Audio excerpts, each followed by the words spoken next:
What's happening, everyone? It's Tuesday, July 6th, 2021. You listen to THHoopers, the Ann Marley's favorite basketball pod. I did it. Is it Ann Marley? Sorry, George. Is it Ann Marley? Yes, Okay. it is. I was saying just Thunder talked Dan. about Thunder this. Dan. It's a basketball podcast. I'm your host, Jacob Lehman. With me, I have Josh Rhodes Hey, guys. and George Martin. I'm sore. What are you? What do you mean you're sore? Very good hoop session tonight, right, Lehman? I've been coaching George up in hoops because we have a league coming up. He's a waste of height at some points. It's hard to Oh, I'm Ben Simmons. I'm Greek Ben No, Simmons. George, I knew it.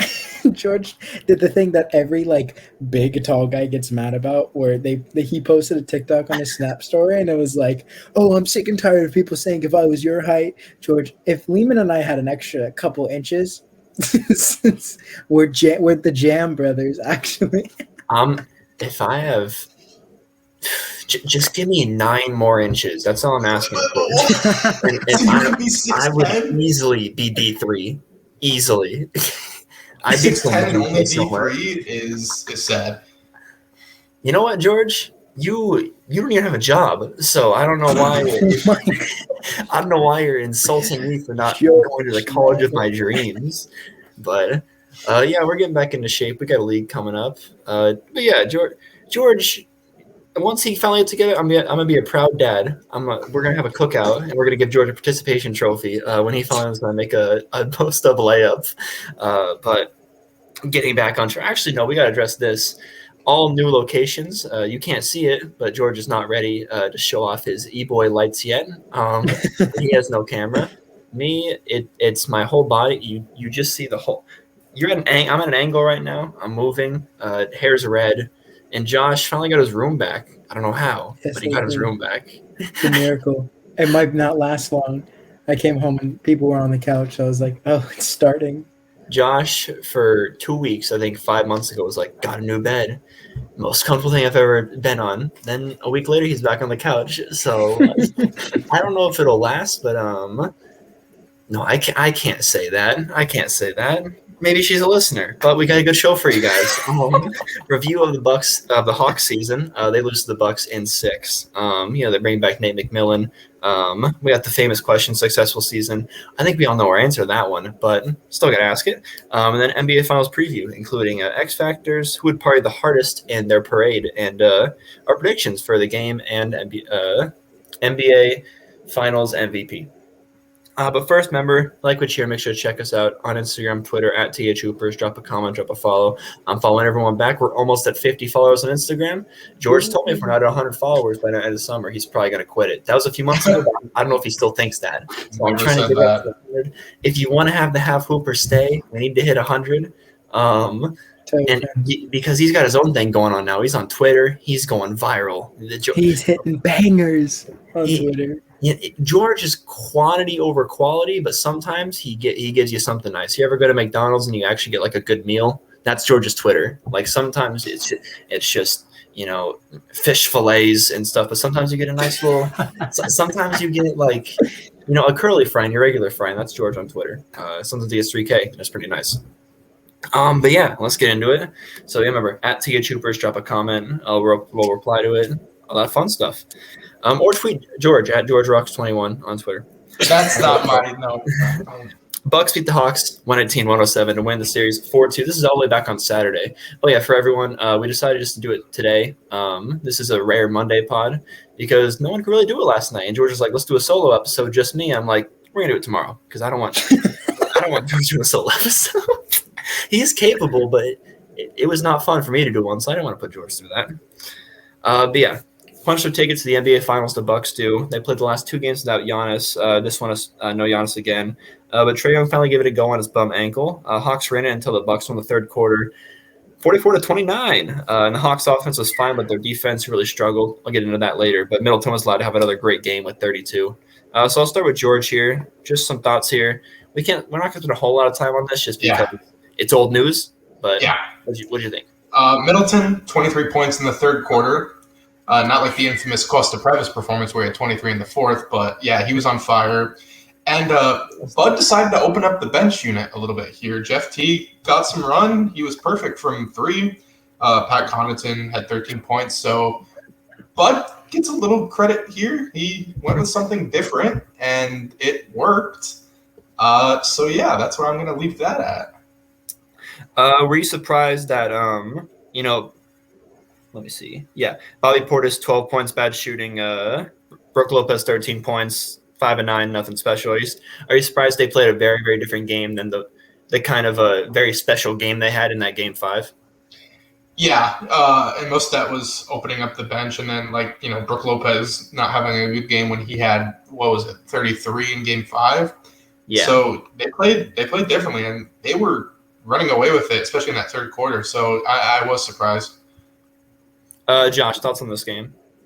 I think the real just like I don't want to call it. Yeah, like just the full recap, in my opinion, was just for this game was just the Drew Holiday, Trae Young. Drew Holiday won this matchup. Not a knock on Trae Young. He came back from a very nagging bone bruise, and it showed. But 4-17, not great. Drew Holiday had 4 steals, almost a triple double. He was kind of their X factor for this game, and I think that's kind of the main reason that they won this one. So yeah, just to stay on the Bucks for a little bit. Chris Middleton, like I mentioned, 32. Another great game from him. Do you think that because him and Drew Holiday haven't played good in the same game in a while, they do it twice here? Is that I know it's a necessity for them, but do you see it happen a lot often, George? Sorry, I completely blanked. Can you repeat the question? You blanked? What do you mean you blanked? I was yawning and I wasn't thinking. Okay, well, I guess I'll answer it for George. So George, if they want to win, they have to be consistent. Do I see that happening? Probably not. Just because I was sorely mistaken because it seemed like Drew Holiday was playing a lot better than he actually was, and Chris Middleton, again, beside this, these couple games, he's also kind of struggled. I know, George has he'll give you the infamous 130 plus game. He was able to. George is tired. He's back on California time. I don't understand the problem. You made him run for half an hour. But anyways, 3 hours. I think, nobody at some point the Hawks were trying to just outscore them. You even saw it when they were just giving the ball to Cam Reddish, and at one point he was the sole Hawks offensive player, and it just kind of seemed like they were just going back and forth to see who missed first. They were kind of just banking on Middleton to just stop producing offensively, and he didn't do that. That, which is a good thing because he's now becoming one of those players where it's you have to put somebody on him, otherwise he will give you a game like this. Where in the third quarter he 23, so it's good, but I don't see it becoming consistent, and especially now that they're in the finals, it's going to be very difficult for Chris Middleton to go quote unquote unnoticed like he did sometimes in this series. Yeah, because like I mentioned in the intro or whatever. It wasn't the Hawks' offense that was the problem. Even with the game they missed Trae Young, it was their defense, and it wasn't like they couldn't get timely stops. They just couldn't get any stops at all. Yeah, and that's really weird for a team who hung their hat on defense. That's how they won the first 2 rounds. So do you think it was just they couldn't find a way to stop the Bucks, or just as the series overall, not just this game, or was it just the Bucks had too much firepower even without Giannis? What do you make of that kind of situation? Well, for me, I think with Atlanta, it's just a lot of inexperience. Nate McMillan's a great coach, but now even the conference finals is kind of uncharted territory just for the Atlanta team as a whole, besides maybe Clint Capella. But yeah, their inexperience showed clearly. They try to beat the Bucks just with their own weapon. It was just kind of like a fight fire with fire scenario. And when you look at the team, I mean, Lehman, you're in agreement that the Hawks might have a better team than the Bucks in terms of just depth, just how many players can put buckets on the court. And I think that was kind of the method Atlanta used, and it kind of bit them in the butt, especially with the Trae Young injury and and Bogey too. Bogey was playing hurt most of the series, so it kind of bit them in the butt just because they weren't able to produce offensively consistent or. George, what do you think about that? In terms of the consistency? Hello? I don't think you can hear me. Lehman, are you okay? I don't think he can hear us. So, Uh-oh.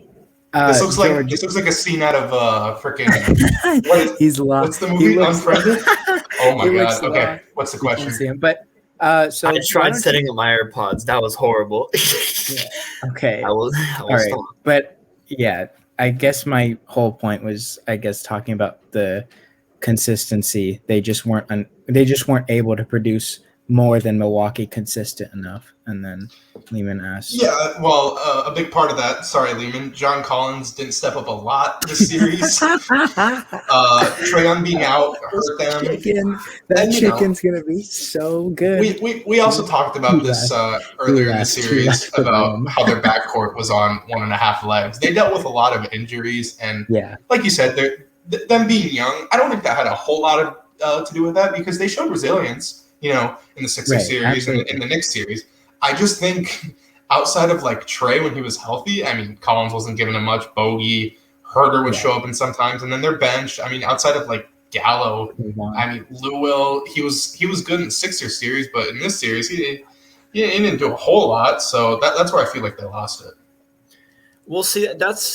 I agree. As far as like the John Collins thing, but before we get to the bet, I want to give. I mean, the Hawks just ran out of bodies. Yeah. The Hawks missed their best player, so you can't use injuries. Can we? I wish we were recording at the beginning of the season. Rewind to when Lehman was like, "They have too many bodies. They're not going to be able to figure it out." And all of a sudden, now here we are. They somehow ran out of bodies. That's crazy how the world. But that was Lloyd Pierce coaching, and that was a problem. You never said that. They would have someone else to fix it. So I don't want any flack for that. You agree they have too many bodies. They never got everyone there to play. I did say that they would make it work, but that they did have. I said they did have too many bodies, but I didn't really establish it as a problem, whereas you did. When they had too many bodies, it wasn't working. And then, if you guys go down with injuries, they finally get a set rotation, then it starts working. Well, they just stopped playing players like Rondo, and then they traded Rondo. Yeah, but then they started playing Lewell. They got rid of Chris Dunn. Yeah. That we were talking about. No, he just got hurt. He was never available. Oh, well, I mean, either way. They stopped playing Big O as much as they were at the beginning of the year. I think they kind of developed like a core, like 7 or 8. That was kind of Nate McMillan's plan. And even though they had players, they just, like you said, they either got hurt or they kind of just weaned them out of rotation. Like DeAndre Hunter, Cam Reddish, they spent time injured, and so they had 12 guys that were at one point like core pieces of their team. They had the 9 they ran, and then Hunter, obviously, who got hurt, and then Solomon Hill and Tony Snell were both key pieces to a Hawks team at some point this season. Yeah, that's so the injuries killed them, but I think we all can agree successful season for the Hawks, right? Oh, absolutely. Yes, sirree. Did they have? Go ahead, Josh. Go ahead. No, go ahead. Did they have the best season as far as the question, successful season, besides the team who wins the title this year? Oh, well, if Phoenix loses, can I say Phoenix? No. I think I'd go with the Suns making the finals after not making the playoffs last year. Well, no, he said beside the team that wins the finals. And I said, what if the Suns lose the finals? I could still say that theirs was more successful. I think the Clippers season was a bit more successful than Atlanta's. Wild card. Just because it kind of rejuvenated. It felt like Paul George got more rejuvenated, and I think it was more like a morale victory for the Clippers because they've been in the gutter, and while Atlanta's also been in the gutter, they have a bright future. The Clippers kind of finally ended up doing like what they were supposed to be doing, and I think that's a humongous victory, especially considering that they stayed in the playoffs longer than the Lakers, minus the injuries and all that. But even without Kawhi Leonard, now they look like a team where you can go, okay, now the entire team's going to be back with the entire team being Paul George and Kawhi Leonard. And then as long as they get some of the other pieces mixed well, it seems like the Ty Lue star chemistry is working for them. So I would say that's a bit better. However, because Atlanta became more of a surprise, which is a good thing. But I just think that the Clippers are finally like meeting the expectations that we had for them. Well, I feel like the Clippers it was a great season, but it's not going to be like that next year because Kawhi and PG still don't work the best together. They kind of the reason it was such a success because Kawhi went out and they overachieved in that regard. PG was able to be that number one that he's been successful at. I want to get talk about that in the offseason. And I wish, well, I just want to get this one thing. I wish I mentioned this in the series because we all were on the PG train when Kawhi went down in the regular season and he was hooping. Right. And then everyone was surprised when he starts hooping when PG goes down again. When he's at number one on offense, he cooks. He's great. Mm-hmm. Yeah. I also said, all right. Yeah, so move back to the Hawks. Well, no, here's the thing, though. With that transitioning from your point, wouldn't you say that's the same case for Atlanta? Because we talked about how the injuries kind of benefited them in the aspect that they were able to play players the minutes that they were supposed to be playing, and that's how they made it so far. But now next year they have a full healthy unit. Does that hurt them? Well, they're going to probably lose John Collins. Thank goodness. I don't. Yeah, thank God. Fuck, I hate John Collins. You put so much stock in such a broken player. Well, here, now. So the bet was he scores 20, more than one time, just more than one. I get free chicken. Kenya, $15. He scores 20, over 20 game one. I'm sitting pretty. This is the easiest chicken I've ever made, and I've made it like I've made a lot of chicken, and then he gets 19. I think after going on a few single-digit runs in like game 4, he gets 19, and then game 6 just sucks. Even with Trae Young back, he just sucks. And I got exposed so many times, and I couldn't. So now, John Collins, you better watch your back. You better sleep with one eye open because I'm not happy with you, to be honest. Man, that chicken's gonna taste so good that it's free. Josh, you officially won the first bet of the podcast. That's crazy. I guess now I'll take myself back down to the minor league, start making bets with George, and then I'll work my way up again and start betting with you. But to get to your point, Lou Will's probably gone, and John Collins probably gone, which is going to make room for Cam Reddish, for DeAndre Hunter, because this game we have mentioned it. Cam Reddish played great. George. He's really, really good. 21 points here. That stock I put in him like 2 years ago, I was like, watch out, man. I'm not worried about that. Any sort of opportunity, it's over. But George, you want to send us home as far as for the Hawks? Their season? Yeah, they overachieved by a long shot, especially when you saw how they started. I mean, they were 13th in their first 15, 20 games, and they fire the coach, and you think, the season's lost. And all of a sudden, you scorch up all the way to the 5th seed. Their last 38 games, 27-11. Yeah. Including playoffs? No, regular season. Yeah. 27-11 adds to 38. Little math thing for you. But, yeah, and all the experience. I don't know if they were including playoffs. Anyways. You could still include. Send us home, George. Just say. All that playoff experience they got as well is going to be very viable for their future. I mean, they're battle tested.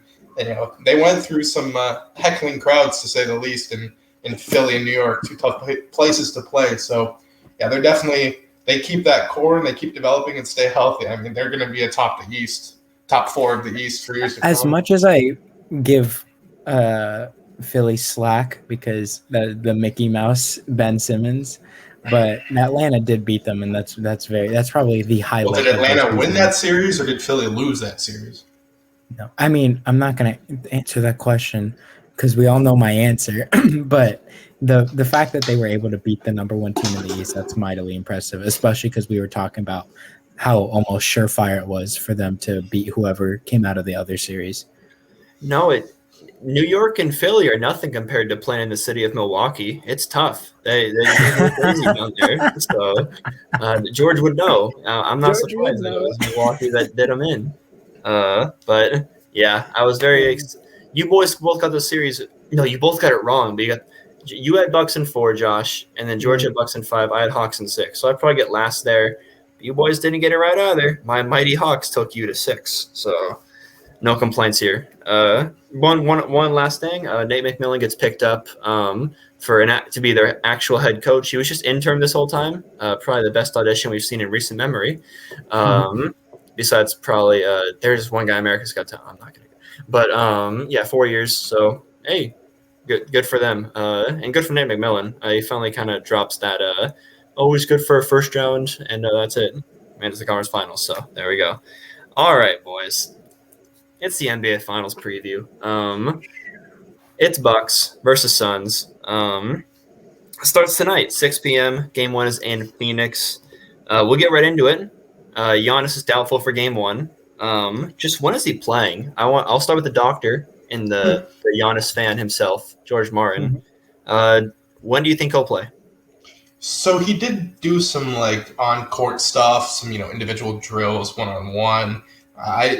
That was basically all they said, But in the Bucks with this injury have been very, very concise about it. So I would say Game 3, just when they return home. I mean, Game 2 would be a stretch, and I know he really wants to be out there, but I think the Bucks at some point are going to be like, we want to make sure you're. It's the finals, George. Yeah, but if the guy can't move, and I mean, look what. Like one wrong lateral move, and look what happened with D-Rose. Knee's done. So I say Game 3, and they'll probably take it game by game. If they lose Game 1, and it's pretty bad, I would probably say he's going to go out there for Game 2.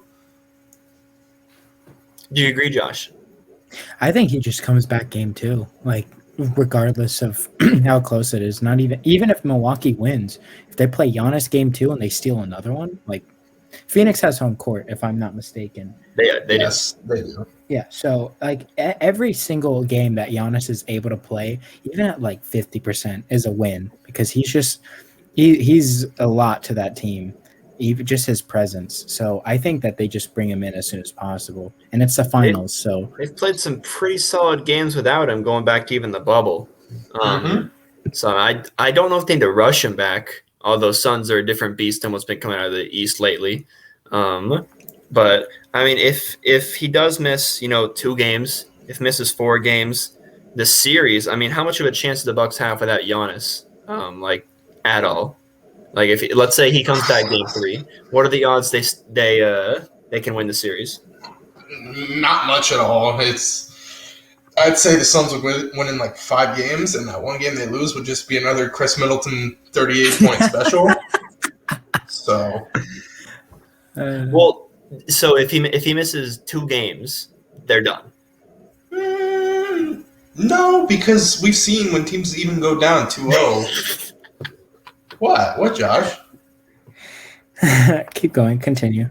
I'm just if they go down 0-2 and he comes back and he's a lot more healthy. Even like 80%, I still give them a fighting chance. I mean, it wouldn't be the best case scenario for them, but obviously him returning in 2 games versus none at all gives them a better shot. That's what I was trying to hint at, Lehman. Okay, so next little prompt here. How much of a home court advantage come into play in this series, the NBA Finals? Let's start with Josh in this one. I did the math. I went through it. Took me about 5 minutes. Got a little bit of a headache. Suns are 6-2 on their home court this postseason, and the Bucks are 7-1. So 2 teams that really protect their home court. So does that bode well for this going pretty long, or do you think the Suns can be some road warriors? I think the Suns can be some road warriors. They've won 2 games at Staples Center with 2 phenomenal performances. They beat the brakes off of Denver, and I mean, if you look at it from Milwaukee's side. They play pretty good on the road. They beat the Heat, and then they struggled against the Nets a little bit. We got engaged, George. I think he's got his hand in his pants, George. Yeah. What's I think that it definitely benefits the Suns more than the Bucks. I mean, I'll say this: Chris Middleton seemingly only plays good at home unless it's in TD Garden in Boston. I know. Didn't both of his 30-point games last series happen in Atlanta? I know the previous 2 were at home. He hit the buzzer beater against Miami at home, and then the the one against the Nets was also at home. But yes, he did have a few on the road. but also like Hawks are kind of depleted. So 2-2. I'm just saying he's been a lot better at home. Tweets instead of talks. He just starts going. It's advantage Suns for sure, especially because the Bucks are down their best player, and I feel like that crowd is a lot more resourceful to them. But the Suns haven't been to the finals ever. Yeah. Everybody the Bucks in haven't been there Milwaukee. since Kareem was in his prime. What do you mean they haven't been to his finals ever? Chuck. Oh, that's Charles right. Barkley. Once. My bad. Yeah, and the Bucks was in 1971. Yeah, but George, everybody all those that fans are went dead. to the finals. No, they're not. They're actually going to be in attendance in Game 3. They've made it this far. George, break it down. How rowdy do they really get in Cheesetown? You lived there for a year. They have like a student section. It's like a band, and they do chants. They have a student section for a professional organization. They do chants. It's literally the Simi Valley High mob. They are so desperate for fans. It's like it's professional use organization. Everyone, Josh was a mob leader at our high school student section. They just had professional Joshes in that arena. I would say the Suns definitely have better home court. They have a better shot at stealing a game as well. 25,000 Joeys yelling. By the way, happy birthday, Joey. Happy birthday, Joey Baca, yes. I feel like you guys, maybe it's my joke, the hosts, for not saying the question, but Bucks have only lost one at home. Like, their home court advantage is legit. I feel like the Suns have a better chance of winning on the road and breaking the Milwaukee's thing, but like defending home court, Bucks are very, very good at that. What's their one loss at? It's Atlanta, game 1. That's their only loss at home. They defended home court against the Nets. They defend a home court against the Heat. They don't defend the court. They don't defend it against the healthy Nets. I'm gonna keep it a dollar with everybody. They don't defend anything against the healthy Nets. Yeah. So I guess it's kind of how the question is phrased. But yeah. We're not, George and I aren't saying. Sorry to interrupt, but George and I aren't saying that like. Either one is George was really upset I interrupted you there. He sighed and everything, but no, George and I aren't saying that it's going to be like a easy road for either team to steal one. We're just saying that Phoenix. It definitely seems like the Phoenix fans are more present than Milwaukee. Milwaukee does a great job defending. They do a better job than Phoenix. Their record shows, and probably beat. I wouldn't say better teams, but probably healthier teams. But again, I think Phoenix just has the it factor to steal one on the road, and I'm not sure Milwaukee really has that. I agree with Josh there, and I will say that I honestly don't know. I said the Suns just because like we saw what their arena was like against the Lakers, especially when that was their first playoffs in 10 years, and now it's their first finals since the 90s. But I will say that both teams have a lot of inexperience with finals. Only one player on both of the teams has played in the finals, which was Jay Crowder. He's played 6 games, and he wasn't even playing in his own arena. It was in the bubble. So I will say that home court for both these teams will matter a ton. I honestly could see, every home team winning each game, which means it would be a 7-game series, but I'm not going to say that. But it just makes more sense that home courts will be impactful for both those teams. You'll see role players playing a lot better at home, I say, than on the road. Game 3 is going to be a hardwood classic. Everybody, that one's going to be good. All right, so this is probably the most important question besides just your overall your prediction. What's the most important positional matchup? I got 3 right here. You guys can go crazy, get off the board. Yeah. I know. Well, we got CP3 versus Holiday, point guard battle. Mm-hmm. We got Booker versus Middleton, battle of the wings. And then Giannis versus Crowder/Ayton, or whoever the hell they're throwing at him. So I'll start with George because he seemed pumped for this question just now. Yeah, I'm fascinated at the Giannis versus Ayton matchup. Ayton's gone up against the MVP, Nikola Jokic, and defended him well. I know he got his numbers, but efficiency-wise, Jokic wasn't great at all. What about Anthony Davis? He ran Anthony Davis off the court too. Anthony Davis just want to let everybody know that him off the court because his groin fell off his hip. But anyways, and he also dominated against Ivica Zubac, and I'd say Brook Lopez is better, but it's going to be that one's going to be fascinating, and then. Yeah, I guess I'm going to take this last one. I'm sorry, Josh, but Drew and CP, Oh, that's Drew- good. He left me with the crumbs of the Sorry question. about it. You interrupted me No, you're not last going to time. I talk had this to way, get you back. Josh. What Oh, I question got do you think is interrupted most important? twice. Wow. No, you don't get to just take all three of them. So, Josh, what's the most important positional matchup? It's the point guard matchup. I don't care. I mean, like Giannis and eight. I'm curious. I'm gonna just add on to George's point. I didn't mind George taking it because I'm curious as what they do with the Brook Lopez situation. Because Brook Lopez, we've seen it where like they talked about, oh, Brook needs to get in the paint and start doing the little post game he developed in New Jersey, and he was doing that in Game 5. And that's why they had such a great game. The Brook Lopez game, as George The called experience. it. But no, here's the thing: if they put Jay Crowder and Brook Lopez because he hangs in the perimeter, it's very interesting because I don't think Crowder has the wingspan to guard Giannis in the half court. But if they put Ayton on Giannis, then Brook Lopez has cake and butter against Jay Crowder in the post. So it'll be interesting how Monty Williams adjusts to that. But the most important matchup is the CP Drew Holiday. Both are very experienced. But not in this aspect. Neither of them have been to the finals. I don't know who's going to waver because a lot of their game is kind of dependent on like not really a clutch gene, but like coming up at the right moments, especially Chris Paul. And now this is a moment that he's never experienced. So it'll be very interesting to see who can outplay the other person because in my opinion, it is very possible that Drew Holiday can easily shut down Chris Paul just because of Chris Paul's inexperience in this situation.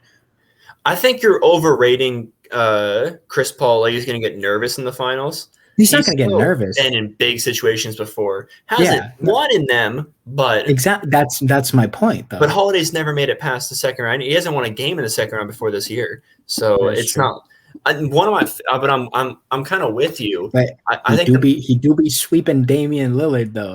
My favorite thing to watch in this series will be just seeing because Holiday he's watched this film obviously he's played Chris Paul before, but he's just gonna have to figure out how you guard Chris Paul when he's so crafty like that. I'm gonna love to see the trial and error in games 1 and 2 of Drew Holiday figuring out how am I gonna do this because they're both. Do you think he's gonna get frustrated? Game 1 he might. He might get frustrated game 1 because CP is he's probably gonna pick up 2 quick ones, one probably like a sweep through, and then one where Chris Paul's dribbling down, he stops and puts his ass right in Holiday's stomach and he falls down. I'm gonna also go on a limb. This is probably the series that they're gonna miss DiVincenzo the most, just because I know with Trae Young they're just gonna set Holiday because Trae Young's the ball handler. With Booker and Paul, Booker's a lot more off the dribble than a lot of the players that they've gone up against. I know Joe Harris, but like Joe Harris isn't Devin Booker. But DiVincenzo would have kind of been like the guy that just stays glued on Booker for 40 minutes, and they don't have that, and so now they're kind of like, oh, Chris Middleton put points on the board and chase the guy dating Kendall Jenner around to on the other side of the court. It's really not that hard to do that. I mean, it's Devin Booker. I mean, I know I don't share that opinion with a lot of people, but I feel like Booker and Middleton are going to be a complete wash, and you got to expect. I'm not in full agreement with that, but at the same time, I don't think Devin Booker's like the number one threat Milwaukee is looking at. It's definitely Paul. Well, you got to wonder if they're going to hide Booker on defense or if he's going to have to guard Middleton too. And then if guarding Middleton's a pain in the ass because he dribbles and he pulls up. I think they put Mikal Bridges on Middleton for sure. I think that's. And then they'll hide Booker on like a PJ. Yeah. Because why would they waste Devin Booker's stamina on guarding Chris Middleton? And Mikal Bridges definitely has the body frame pause to guard Middleton. Yeah. Pause. Yeah. I think so. George, where do you fall in the Booker versus Middleton? We'll just cover that real quick, and those not important. Yeah, I mean, we saw even Yanni against the Nets. He was sitting in the corner on Joe Harris, and it's a lot different, obviously. But like Josh said, you don't want him to expend too much energy on the defensive end, especially when he's going to be such a focal point for their offense on the other side of the court. So yeah, you're gonna. I mean, he really wasn't. I think outside of like PG a few games, he wasn't really taking the best defensive matchup. And you saw even when he did struggle in a few of those games. So I definitely think they're going to want to make it a little bit easier on him by putting him on a guy like PJ who won't be running around dribbling for 20 seconds in the shot clock. George, how's Booker going to play this series? Because I've kind of been the Booker hater. I really think he's been very inefficient. I think he's probably their third best player. It'll be easier for him. I know he did. Uh-oh. George. We're losing George right when he's about to talk about Devin Booker. I guess I will take Pat over. Bev doesn't make it easy for you.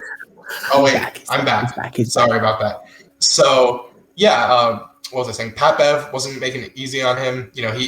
Book just gets flustered in general. When you get under his skin and he'll get a T. What was it, last series? He got a T for, I think, shoving Pat Bev or something. I know Pat Bev ended up shoving Chris Paul, but if Chris Middleton is on him, he'll have a slightly better series. Middleton's a solid defender, but I do think D-Book gets his way in a few games. I'm not going to – I think he'll have a bounce-back series, but it's not going to be anything, historic. So I hope they put PJ Tucker on Booker for a little bit just to get him all riled up. Yeah, I mean, we saw – even if Pat Bev wasn't playing like the best defense, getting in his head and getting him pissed off to where he isn't playing his best game. Why to be physical? Discrediting Patrick Beverly, man. He was holding Devin Booker to 20 and 15%. Half of it was mental. Half of it was actually great defense. So sure. What do you mean mental? What you can't just say head. You don't hear what they're saying. He's just adding late. He was literally Booker's dribbling on the court. Pat Bev just tackles him. George refuses to give Patrick Beverly any credit for Pat Bev shutting was down playing so good against the Suns. I don't know why you can't just say like Pat Bev and Paul George absolutely ended Devin. And that's the thing. Pat Bev was playing great, but he shouldn't be able to against Devin Booker. Booker's had multiple 40-point games these playoffs, and he was stopped by Pat Bev of all people. Imagine if they get let's switch it up. Holiday, go guard Booker, and we'll put someone on Chris Paul. Maybe Chris Paul's cooking him, so they put PJ Tucker on Chris Paul. They're gonna put Bridges on him or something, just to go for a length thing. Pause. And then now Holiday's on him. He's getting all frustrated. I just don't see. There's just too many good defenders. Bridges on him? Is Bridges on the Suns? Yeah. So why would they put Bridges on Chris Paul? Oh my God, I'm an idiot. They put Middleton on. Yeah, okay. They put Middleton on. They switched it up. They put cringe. All right, moving on. I'm gonna slide this one in here just for a quickie. Coaches, George, who has the coaching advantage? Does this even need to be a segment? It's the Rob should have been Coach of the Year, Monty Williams, of course. I mean, he's gonna run circles around Bud. This ain't gonna look good. So fairly easy answer there. Josh. Yeah, Monty, no question. Yeah, it's Monty. How much will it show? Will it be like Monty's out coaching? You won't see it significantly. The only way I guess you'll see it is if you see like certain defensive schemes, aka the wall. I don't know if they do it, but they do have pieces to do it. Jay Crowder played with it last year. Mikal Bridges can. Cam Johnson can. Ayton can. I don't know if they'll use it. I don't know if they need to use it because Giannis obviously compromised, and you might not want to do it when he is compromised because he's going to look for other players. But you'll see something scheming. Maybe they scheme against the Middleton. I don't know. We'll see. I think that he can go one-on-one with. I think Ayton can hold him. I think Ayton has great potential to do his best Bam impression as far as guarding Giannis. And because 7'1", he's not 6'9". He's like, but he's nimble. He's nimble. He can get on there. I know. That's why they put Blake Griffin on him, and Blake Griffin was holding him. Aiden's a lot stronger and a lot taller. And if you don't give, we literally saw my favorite clip of all time. Just Giannis dribbles 3 times in the same possession, dribbles in the paint. Oh, got to get him bigger head of steam. Dribble out to the perimeter, drive in again. Blake Griffin stops him. Oh, got to go again. Dribbles back and he goes back in. He's got no bag at all. And if you just put a big guy, if Ayton can stay nimble, curtains, absolute curtains. Now you're asking Middleton to get 40 for you. Yeah, I think if I had to pick the most important one, I would go CP3 versus Holiday just because they're both confirmed to play. And they're going to need a lot from Holiday defensively and offensively. But if Giannis comes back and he's good, I really want to see how they stop him. Who's the X factor for each team, Josh? We'll start with Suns.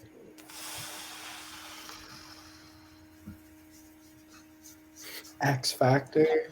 I'm gonna say Bridges because I think Bridges is gonna get the Middleton responsibility, and he also is. After watching a lot of the games, Bridges is like the guy. Like if he makes like the bucket, like obviously Chris Paul, Ayton, and Booker like all make their buckets, but like the crowd goes absolutely like they love Bridges when Bridges makes like a 3 or like I think he like dunked the ball and against the Nuggets, that crowd was so loud. Like they had to up the PA volume because I think Mike Breen had to get raised up because Phoenix was just roaring.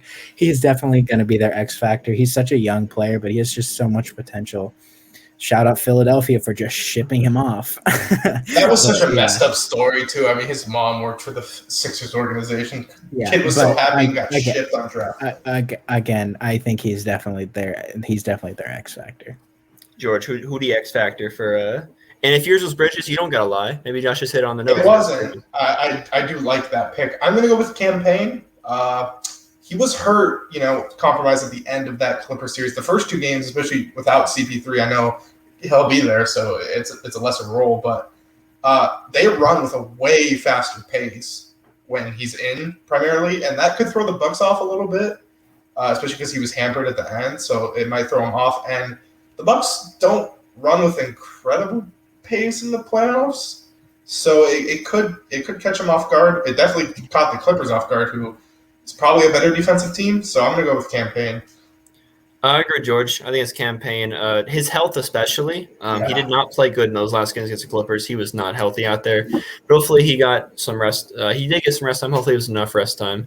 But yeah, they really – even though they play fast with Campaign, they run the same offense with him in the half court when they swap out Chris Paul for him. Yep. So when they don't have that and you got to ask Chris Paul to play heavy minutes against Drew Holiday, who's just going to be bodying him the whole time, which we don't know if CP3 will respond good or bad to that. But Holiday's physical duty is probably stronger than Chris Paul because Chris Paul went vegan. He's healthier but doesn't have that, caboose anymore to help him out. So I think it's definitely a Campaign just because of how he can come in. He's a spark plug. He's their sixth man. And yeah, I would try. I could go like a Dario Saric. Maybe he goes off for 20 points in a game or something because he's good for them. But I think it's Campaign. Moving on to Phoenix, we'll do Snake. So George, Milwaukee. Sorry, Snake. Oh, like that means I go first this time. This is an interesting one. I'm gonna go with Drew here. Offensively, he hasn't been the best, really. Much at all in the playoffs. His defense has been great, and we talked about the reasons why he's going to be such a big piece in this matchup. But if he can do what we know what he can do defensively and provide very nice, efficient scoring offensively, that'd be a game changer for the Bucks, especially missing their MVP out there. Josh, I think I'm not going to go with Holiday, but I think Holiday, if he's just able to take Chris Paul out of the game, he's doing more. He can wash him, kind of. That too, yeah. If he can just break even with Chris Paul, that's a humongous win for Milwaukee. My X factor is going to be Brook Lopez because Brook Lopez has the significant advantage where he gets whoever they don't put on Giannis, whether it be Crowder or Ayton. And I genuinely think Brook Lopez can.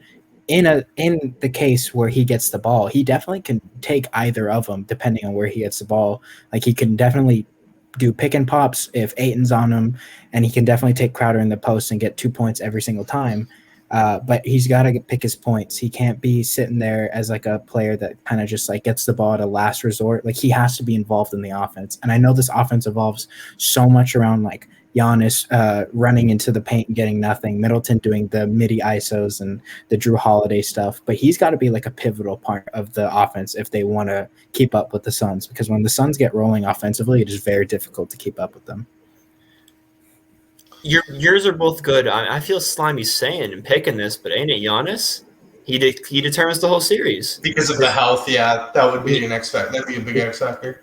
When he plays, how he plays, when he Joey does play. to pick the most obvious one. Yeah, I mean, I don't think it's right. obvious because if Giannis doesn't play this series, the Suns sweep. The health factor, that's not really huge. like even the health factor. If Giannis is like, he has to come and like genuinely play like. We talked about like he's kind of got. I'm not going to say he's gotten excuses because it's the playoffs. It happens, but like this is a Suns team that's had more than enough time to watch Giannis play, and I don't say that he has to completely change the way he plays to beat this team, but he has to figure something out because they have weapons. They have the pieces to shut him down. He needs to figure out. Heat, right? And me and George are like, Heat's not a Giannis series. Well, what makes you think this one is? Because they got good defense too and good schemes too. But it has to be if they need to win. In the if two he wants series to that win. me and George said, hey, it's the Giannis series. He balled out against the Nets, balled out against the Hawks. Are me and George going to go 4-4 here? Because I don't think it's a Giannis series, even though it has to be. George. I guess it's the finals. Like I kind of have to say it is, right? I mean, I'm not saying. Do you think? Disagreement? No, I'm not saying. Do you think? Like it won't be like you think Giannis is going to suck, but like the pieces are there, right? Like if we were doing this like just off paper, it's not a Giannis series, even though it has to be. Yeah, I would agree with that. So whose would it be then? What are you trying to say? Well, that's the problem. That's why we'll get to it. I don't have the Bucks. Who knows who I have, but it's not. I have the Bucks, but that's just because of bias. Well, I guess that's a good segue here. So, who are you personally rooting for? And just give some reasons. Well, I think everybody that is a frequent listener to this podcast knows why I'm rooting for the Bucks. Obviously, for the Greek Freak, bring it home. That's really why. That's the only reason. And I guess because I lived there for a bit, I guess I could use that reasoning. But the primary reason is because of Giannis. So, yeah. Josh, who are you rooting for? If the Bucks win, I don't want to see George for like a week and a half. He's back in Cali. He's just gonna miss the champ. I have to fly back to go to the parade. I'm just not gonna. I just don't want to see George for a week and a half if Milwaukee wins because I'm gonna see more than enough of him on all of his social media stories. I'm gonna say Phoenix. I've been a big Chris Paul guy for quite a while. I know he's not really the most beloved player, but I mean it gets to the point where it's like we have like such a handful of players that it's like they should really get a ring. And Chris Paul is one of them on my list. I like Ayton a lot. And it feels like Phoenix has kind of come a full circle from the Steve Nash era. And then they're finally getting another opportunity. I feel like they got cheated out a lot. Chris Paul got cheated out a lot. So. Chris Paul, yeah. Like Scott Foster, baby. I think that definitely I'm going to be rooting for Phoenix on this one. Yeah, I'm going Phoenix too. Just because I want to see. They all have good stories. Like Ayton's, like again, if they win, he's the first one in that 2018 class to win a title. Chris Paul finally completes his like Hall of Fame arc. Cam Payne goes from getting kicked overseas, and Devin Booker kind of is transforming into like goes from empty stats to hey, he won the finals. Yeah. So yeah, they have a lot more. Who would benefit most? But I'm gonna say I'm rooting for a good series because a lot of these series that we've been watching have kind of just been like we've been able to like display an excuse. And obviously Giannis is probably a humongous excuse, but if he's able to come back and he's able to kind of like even out the series, I'm really rooting for just like competition because and the Clippers won. Clippers Suns, you could tell they're missing Kawhi. Hawks and Bucks, and then like all the series that they played, you could just tell that there's like something missing. And in this series, there's a little bit of an opportunity for that not to be, depending on Giannis's health. And if he's able to come back, I think that just having a good final series would kind of make things a little bit better. I don't even need it to go long. Pause. I just need it because it's already going to be like there's this. Everyone's going to say it's asterisk, right? It's Mickey Mouse, blah blah. So like that's already like it doesn't matter Mickey Mouse if Giannis plays in that regard. As far as like another excuse for the Suns. If you're going to play that card, you already can play that card because they've played teams battle injuries. I just want close games. Like if it goes 5, but it's like close games. Remember that series back in the day? I think it was 2015 where Cavs swept the Pistons. Like every game was like 5 points or less. Yeah, like that's a good series even though it's a sweep. So I just want close games. So I think that's a good thing to root for. I'm probably rooting for the Suns here, just because I feel like their championship parade would be a lot better. We got to talk about that a little bit. I teased in the intro. I think Giannis would be great watch for the parade. He's a funny guy, but like I think the Suns would party hard, and I think that'd be fun. You got Jay Crowder there. They partied so hard for a conference finals. Can you imagine if they win the finals? George, who is partying harder? Is anybody partying harder than Giannis' brother? Athanasi looks like he's about to blow a gasket on the sideline when he's cheering for him. But Oh, they got Yeah. Bobby Portis there too. PJ Tucker. It's a little closer. It's Nah, a the little- I'm gonna turn it Suns, into I a mean, bar brawl. I can already imagine a drunk Devin Booker and Jay Crowder just The smashing down. Kardashians are there. I think I they just, really I just no, want to see no, Booker no, win no. Sally Kendall Jenner's on that damn parade float. That's all I want. Yeah. Down bad. So that's who I'm personally rooting for. Let's get into the think with our head now, not our heart. Oh, Who Wait. you got? The betting line, for anyone who cares, it's not too crazy. Suns are at minus 125, Bucks plus 125, which is pretty damn close. The line is normally 100, so they have this one being pretty kind of a pick 'em. So I'll start with Josh because I actually don't know who he has. Of course. So, when are we going to say Giannis comes back? Because this is a That's very up to different you. series. I right. think he comes Let's back say game 2. 3. Okay. You want to say 3? I think let's go with 3. Okay. He comes back 3. If Giannis, I just want to make it out clear, if Giannis doesn't return this series at all, Suns are going to sweep him. I am a firm believer in that. If Giannis does come back, I'm going to say, and he's at, we'll go 75, 80%, Okay. just to probably lowball it a little bit.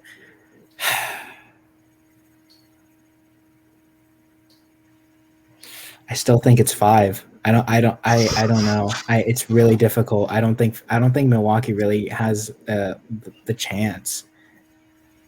So all I that don't- talk about home court, and then here we are. Well, in Milwaukee wins one at home, but I'm telling you that Game 3 CP3 Hardwood Classic, like that game is going to be playing. I on have NBA Hardwood Suns Classic. in 6, Oh no. That's what I was. and that's what I I debating. mostly have that because I could see even without Giannis, Bucks taking game 2. I firmly believe that. And then I think they get their split there. Giannis comes back and they have momentum, but the Suns just have a lot more talent. They're more well coached, so I don't think they'll get too nervous. But I could definitely see them dropping that game 2, which is why I have Suns in 6. And I do believe in the home court advantage, so I think Bucks can at least take care of 1, and it goes 2-2, and then Phoenix takes game 5. And unfortunately, Phoenix wins the series on the road, but nothing new in the NBA Finals. George. The name says it all. Seven games yet again. So my thought process here is Chris Middleton was a lot more consistent that last series. That's your thought process. The last series, a lot more consistent. I have faith in their role player. They stepped up mighty well when Yanni went down. Because honestly, when he went down, I thought they were I thought they were cooked. I said that they would win, but was I confident? No. So they can definitely. I think they could steal game 1. To be fairly honest, and then I think they can win both at home. There's 3. Probably lose 5 and 6. They're going to go up 3-1. And then you think, oh no, they're choking. Here comes Monty and the Funky Bunch, and then boom, they win game 7, and Yanni has a generational performance. So there you go. There's your entertaining. Pause. I'm gonna pause right there. Don't bring George tweeted don't bring earlier up this the tweet. morning. Ah, damn it. People are throwing around the word generational too much. It's George because I just tweet threw about that it out. all the time. So yeah, I 7 never games. You know Can how I George keep never it a cut dollar, laughing? George? I'm You're just trying to I'm be the- quirky because this whole preview has been like Suns at the coaching advantage. They're a deeper team. Giannis might not come back for a while. These And now you're playoffs saying they're going to have go shown play us- He's based. He's just These- based, man. These playoffs Just have let him shown have us nothing normal. So Then why the hell expect are we the doing unexpected. the NBA Finals for 30 goddamn minutes, George? If none of it matters, if it's all Mickey Mouse, you got to at least take into account something you've said this past half an hour. If he's not healthy, if he's not even like 50% healthy, it's a 5-game series. I fully expect the Suns to take advantage of that. But like you said, I'm going with the quirky 7 pick because I have to. You think I'd pick the Suns after all the Bucks talk I've been doing for the past month? After all they did to my precious Lakers, I can't The take the Nets Suns. Bucks was literally the finals. It's already gone. It's past. This is not the finals. This is just it I'm sucks. dying on the hill of the Milwaukee Bucks. You know Thank what? you. You can, and I'm not gonna make fun of you until after Phoenix does what Lehman and I have predicted them to do. If they win in 5, please unload a pack on me. I'm allowing I'm it. just gonna say right now, as much as George is saying the quirky thing, if Giannis comes back, they do have a good shot. Or not good shot, but they do have a shot at winning the championship, without a doubt. Yeah, because who knows that maybe Giannis starts banging threes for some reason. Like Yeah, he hits them off the glass. I The hate Tim when he Duncan shoots threes. three-pointer. I hate it. Yeah, close this out. I don't think it'll be a sweep even if Giannis plays 0 games. I think they'll get one. I think they'll get. I don't think so. I think it'll be a man. gentleman's if Giannis sad. plays 0 games. But I don't think see a it's way Giannis sad. plays 0 games. He at least gives it some sort of go. He's too competitive not to. Yeah, what if he just does the Anthony Davis Game 6 thing? He comes back for 5 minutes and then he gets hurt and then they just get blown out. Or he does That'd the be Willis sad. Reed thing. We would have. Oh, yeah. We would have to check on George if the Suns sweep the Bucks. Finals MVP. I'll go first. CP3, baby. I don't think it's anywhere close. If I could legally bet, I'm putting the house on CP3. George. Yeah, I think. Well, I have the Bucks winning, so Yanni would win Finals MVP. The Suns win, it will be Chris Paul. So there you go. Joshua. Chris Paul, Finals MVP, and becomes like the 4th or 5th best point guard. There you go. Yeah, Don't do Booker's seats chances of winning it 0, absolutely 0. He's got I like think a 5% DeAndre shot. Ayton might win it before Devin Booker. I might have to agree with you there because he has a big responsibility on It both goes ends. if the Suns win, it goes Chris Paul, DeAndre Ayton, Giannis, Kendall Jenner, and then Devin Booker. I'm either right and Suns win, or they somehow lose, and I get to smoke that Booker pack the whole summer. Hot boy summer, because Devin Booker blew the finals. Oh, that's going to be a beauty. But I think they win, but Booker, he might get held to a few stinky games. Who 1 of knows? 9, game 2. Yikes.